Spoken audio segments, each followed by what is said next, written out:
This series of short teachings about Jewish ethics is mostly about the what, the principles of action. But that can't be disentangled from moral psychology, which is the inner experience of trying to do the right thing.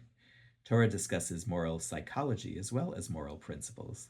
As the year goes on, we'll see a lot about how they are intertwined in specific situations where what the Torah thinks is right depends on what the Torah thinks is possible for a human to do. The story of Noach is one of the places where the Talmudic rabbis talk about broad themes of moral psychology. The first verse of Parashat Noach, Genesis 6:9, says, Noach, ish tzadik, tamim haya bidorotav, which could be translated as, Noach was a human, a righteous man, he was pure in his generations. In the Babylonian Talmud, Rabbi Yochanan and his protege, Resh Lakish, pick up on that last phrase, pure in his generations. Rabbi Yochanan says, sure, pure in his generations, but not so much if he was in any other generation. Resh Lakish says, if this is how he was in his own generations, how much more so would he have been righteous in any other generation? Each of them has something valuable to say here.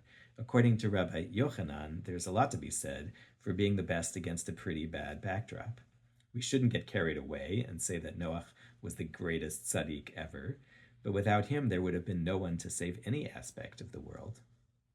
Resh Lakish teaches that it takes a lot more just to be Noach than you think, in a time when the climate is violent and corrupt everywhere overall.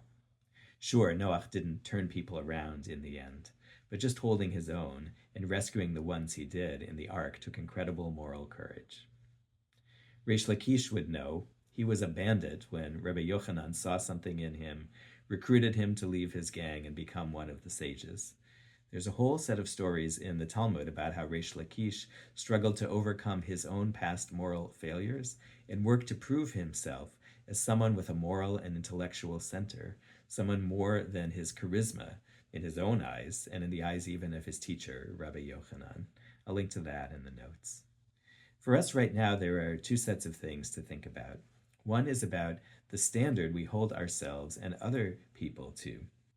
When do we demand absolute moral excellence? And when is it sufficient to act good enough for the situation or the time we're in? And what do we need to understand better about our own moral psychology so we can prod ourselves or anyone else to act righteously enough?